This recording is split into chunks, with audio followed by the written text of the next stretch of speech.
And then we have the United Kingdom and the calculated as many as 14 million dead. Now we switch to civilian deaths in Europe. Hi guys, you're welcome back again to my channel. If you're stopping by for the first time, I am Stella, and today I'm joined with Glory Timeless React. She's also a YouTuber. The link to our channel will be in the description box. So we'll be checking out the falling of World War II. And if you're new here, please consider liking this video, subscribe to my channel. Let's get right into the video. The average lifespan of an American is 80 years. And an 80-year-old today was 10 when World War II ended, 4 when it began. A soldier who saw battle would have to be in his late 80s at least today. Generals, political leaders, the decision makers of the war, few are still with us. And over the past few decades, we've seen authors and filmmakers rush to capture stories from survivors before this connection of memory is lost.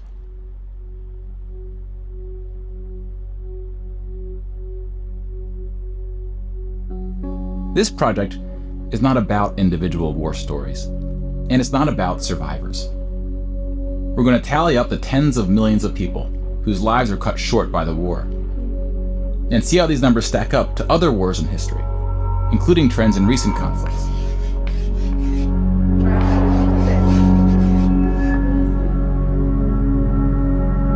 We'll be counting soldiers and civilians separately. Each of these figures represents 1,000 people who died. I can imagine. Civilians were of all walks of life, whereas military deaths were almost entirely men. The average age was about 23. In most battles, for every 1,000 soldiers killed, there are more than 1,000 who were injured. The word casualty can be confusing because in military speak, it often includes both deaths and injuries, and anything else that takes a soldier out of service. Here, we're just counting the deaths, and we'll begin with American soldiers.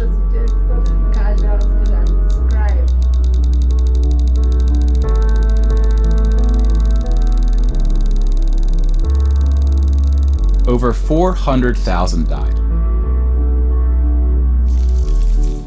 Most of the deaths occurred in the European theater, fighting the Nazis. And about a quarter were in the Pacific, fighting the Japanese. When you put them on the timeline, you see that casualties were the heaviest at the end of the war. The war began on September 1st, 1939. But the US wasn't willing to join the fight until Pearl Harbor, 2 years in. The deaths increased drastically on D-Day, when the Allies invaded Normandy. One of the most tragic moments of the war was on D-Day at Omaha Beach, where 2,500 Americans fell. So about the same number of US soldiers died on this single beach landing as the entire 13 years of the recent war in Afghanistan. The bloodiest battle in the Pacific was Okinawa, which lasted 82 days, during which 12,500 Americans died. About 5,000 of these deaths were at sea from kamikaze attacks. Now let's look at some other countries, starting with Europe.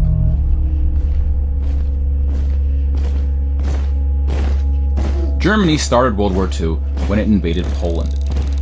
Poland ultimately lost 200,000 soldiers in the war. Most died after the invasion while the country was occupied by Germany and the Soviet Union. Germany, meanwhile, lost just 16,000 in the invasion of Poland. The Nazis went on to invade and conquer other countries, including Denmark, Belgium, the Netherlands, France, Greece, and Yugoslavia. France surrendered, but after losing 92,000 soldiers in the Battle of France. Over 200,000 ultimately fell, which includes deaths in POW camps, French colonies, and other fighting. Yugoslavia suffered almost 500,000 military deaths. The initial invasion brought relatively few casualties on both sides, but the deaths mounted under Nazi occupation due to guerrilla fighting, civil conflict, and mass executions.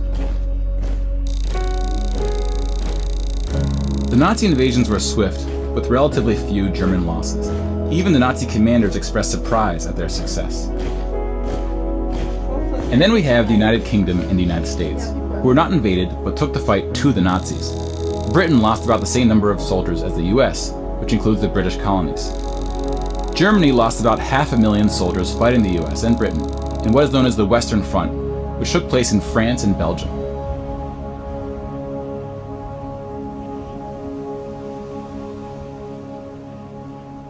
But most Nazi soldiers died in the Eastern Front, Germany's unsuccessful invasion of the Soviet Union.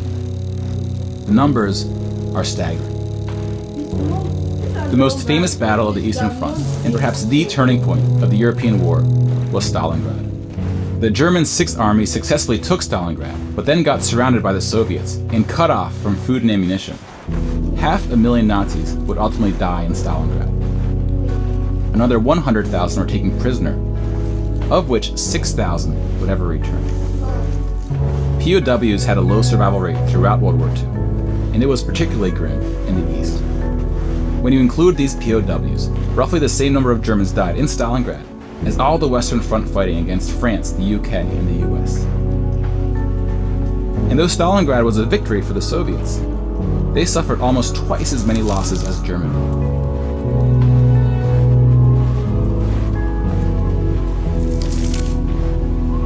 The Soviet Union would eventually defeat the once unstoppable German army, killing 2.3 million Nazi soldiers.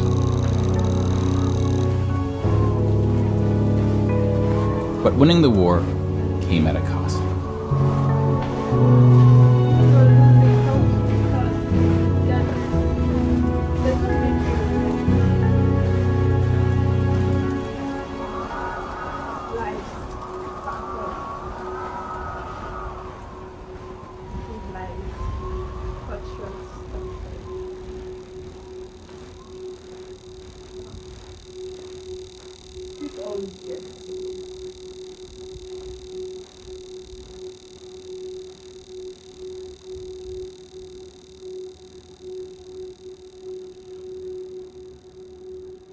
$8.7 million is the official tally by the Russian military, a hotly disputed number.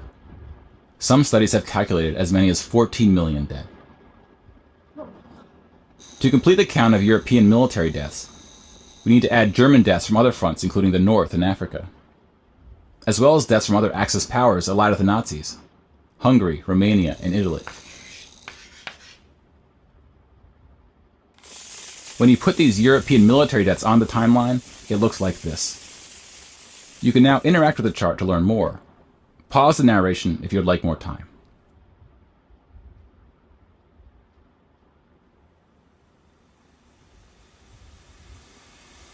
And now we switch to civilian deaths in Europe.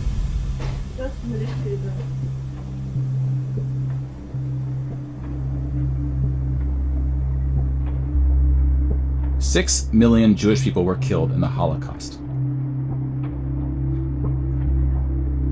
If you separate this by country, you see that about half, 2.7 million, were Polish.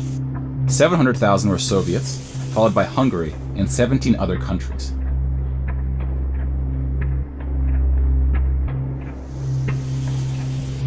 Broken down another way, about half of the 6 million were killed in the concentration camps. Well, yeah. Over 1 million. There's this book I saw in school months back, The Diary of a Young Girl, and Frank. She had dreams, she had vision that okay, they were in their hiding place, and after the war, she dreamed, during the war, she dreamt to be, I think a nurse or a mass comm, something like that. And they were hiding, and all of a sudden the Nazis came to their house, they caught them in their hiding, and they took her to the concentration camp, she and her sister and her mother, and they took the father to a different place. And the dad survived actually, but the mother and the sister and herself, they all died in the concentration camp. What So did they do there? I think it's like, I don't know, but during some people are just, I don't know really much about the concentration camp. So the father saw her diary and then published it, and she documented everything that went on during the war, everything she experienced She she witnessed during the war. And it's so crazy because this is a young girl with so much ambition and vision, but she could not. 1 million of them went down. Wow. The average lifespan age range, he said, was 23. It's like the peak of anybody's life. God. died in Auschwitz. Most were killed in the gas chambers. Others died from starvation, exhaustion, disease, and other forms of execution. The second most deadly camp was Treblinka, which was exclusively an extermination camp, set up to look like a train station. Mobile killing groups killed 1.4 million Jews.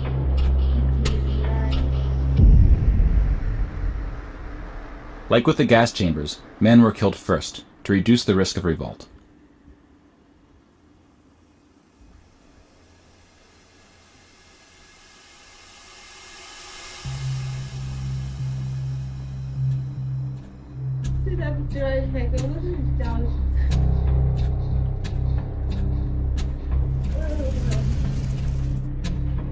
The Holocaust also includes non-Jewish deaths.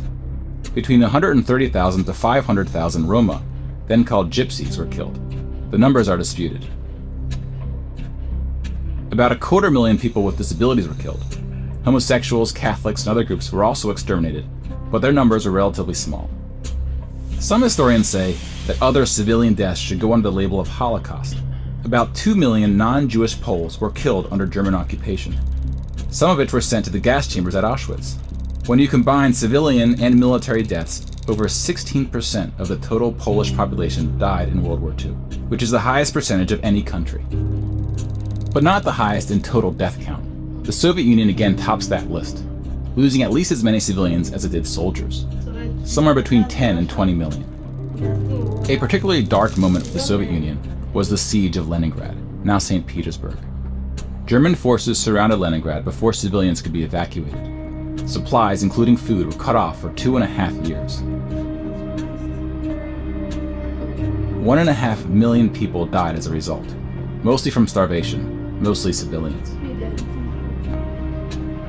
Stalin's cruelty towards his own people is partly responsible for these numbers. He often didn't allow civilians to evacuate from cities, thinking it would cause the soldiers protecting them to fight harder. About 1 million Soviets died in Stalin's own labor camps, called the Gulag. Just about every country suffered civilian losses, especially countries who were invaded. While many died as a result of so-called collateral damage, the biggest numbers occurred when it was no accident. Civilians were exterminated, purposely fired upon or bombed, used as human shields, or intentionally deprived of food.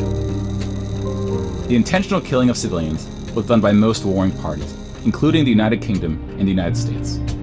The United Kingdom was spared of a land invasion, but still lost 60,000 civilians, largely from German air raids or blitzes, often directed at civilian population centers. The UK did the same to German cities at a much greater magnitude, causing about 10 times the number of deaths. But most German civilian deaths came from the ground at the late stage of the war.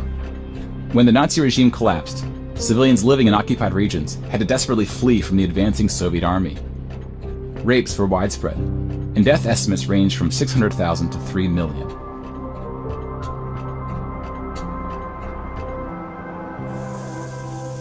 Let's step back and see where we are with the totals.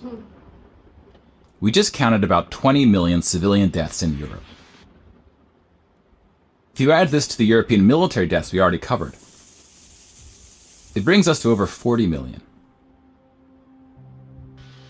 Then we have the Asian theater.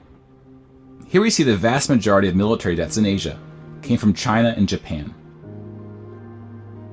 On the civilian side, about 6 million deaths from China, Indonesia, Korea, Indochina, and the Philippines can be attributed to Japanese war crimes, which are sometimes compared to the Nazi atrocities due to the sheer scale of the cruelty. China had the second highest death count after the Soviet Union. And like the Soviets, the Chinese government demonstrated a stunning willingness to sacrifice its own people. Chinese nationalists opened the dike at the Yellow River, hoping the flood would halt the Japanese advance.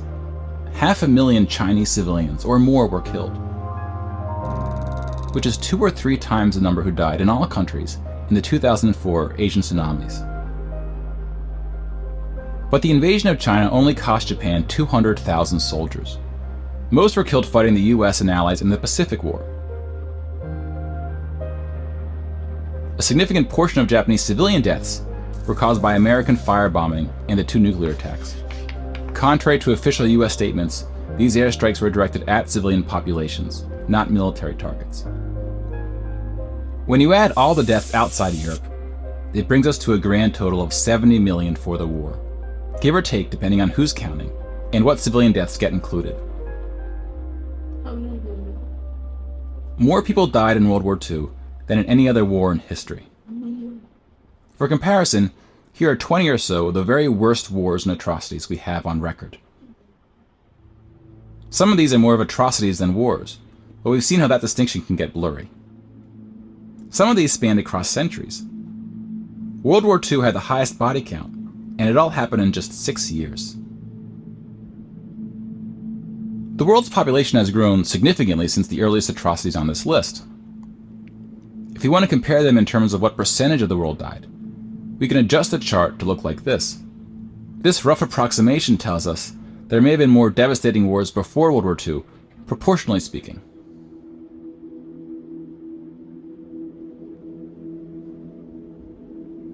Possibly because of all these wars that could not be resolved amicably. When we turn to post-war conflicts, it's hard to say anything that isn't controversial. But the data shows something quite extraordinary has been happening. In 1989, John Gaddis coined the phrase the long peace to identify the absence of conflict between the nuclear powers during the Cold War. 25 years later, the Cold War is over, and the term is still being used, although its meaning may have shifted. European countries have not fought each other, except for this 10-day war in 1956 when the Soviet Union invaded Hungary. When we look at European wars before World War II, it looks like this. They tend to be more frequent as you go back, though smaller in scale. And the largest 44 economies of the world have not battled each other since World War II. Rich countries have fought poorer countries, like the US versus Iraq, but rich countries have not fought other rich countries. Such a period of peace between the so-called great powers hasn't been seen since the Roman Empire. To many, peace is too strong of a word. Wars have occurred since World War II, and they can be grouped into these 4 categories. We don't see colonial wars anymore. We've already noted that interstate wars between rich countries have not occurred at all, and here we see wars involving smaller economies have tapered off. That leaves civil wars of 2 types, with and without foreign intervention. And this is what these battle deaths look like alongside of World War II. More people died fighting in World War II than in all the wars since. And again, we can't forget about world population, which has almost tripled since World War II. If we scale these numbers to show deaths in proportion to world population, showing the likelihood that a person on Earth dies in battle, the downward trend becomes even more pronounced. Now, this isn't to infer anything about why this trend is occurring. That's a discussion for another day. You can now interact with this chart to explore what conflicts are behind the totals. Now bear in mind, we're just looking at battle deaths here, not civilian deaths, but those too are in decline. Peace is a difficult thing to measure. It's a bit like counting the people who didn't die in wars that never happened. We give such importance to the word peace, but we don't tend to notice it when it occurs, or report on it. Sometimes it takes reminding ourselves of how terrible war once was to see the peace that has been growing around us. Of course, this trend may not continue, and it's not clear how looking at these charts can help us make the right decisions to ensure that it does. But the longer the long peace grows, the more significant it becomes. So if watching the news doesn't make us feel hopeful about where things are heading, watching the numbers might.